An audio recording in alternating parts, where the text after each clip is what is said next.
So yeah, I mean, so just now I am working on just this project about trying to understand how even the theists in the street, despite lacking any good, potentially convincing arguments for believing that God exists, we shouldn't be so we shouldn't be so ready to think that therefore they're not in a position to offer some good non-circular reason for thinking that God exists.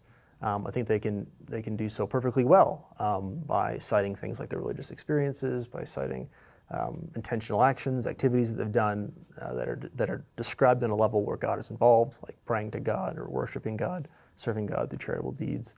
I think the theists in the street can cite these things, and in doing so, they're citing their rational support for believing that God exists. What a lot of this work involves is bringing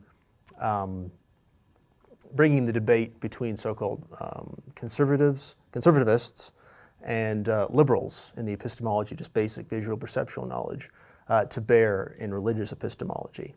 And so, of course, that debate is between folks like Jim Pryor, who think that having an experience as of hands is sort of sufficient to justify one's belief that one has hands. Whereas folks like Crispin Wright would say, well, no, an experience by itself isn't just sufficient. You need some kind of antecedent background information. You need some kind of warrant to believe other things in the background, like my perceptual faculties are functioning properly and there's an external world. You need some kind of antecedent warrant to believe these things in order for your experiences to justify beliefs that you have hands. And so there's this debate between the two of them.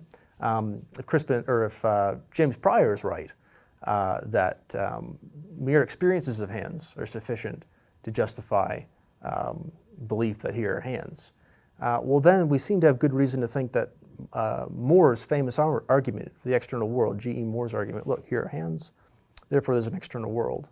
There's good reason to think that sort of works in some sense, and saying that, look, here are hands, there's an external world, is a way of offering a non-circular reason for thinking there's an external world.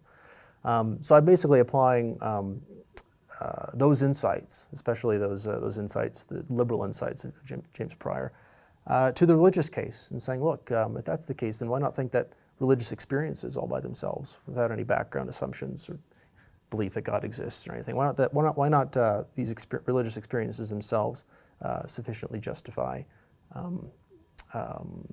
what William Alston called manifestation beliefs? Beliefs that God is doing such and such vis-a-vis me in this moment on the basis of the visual experience.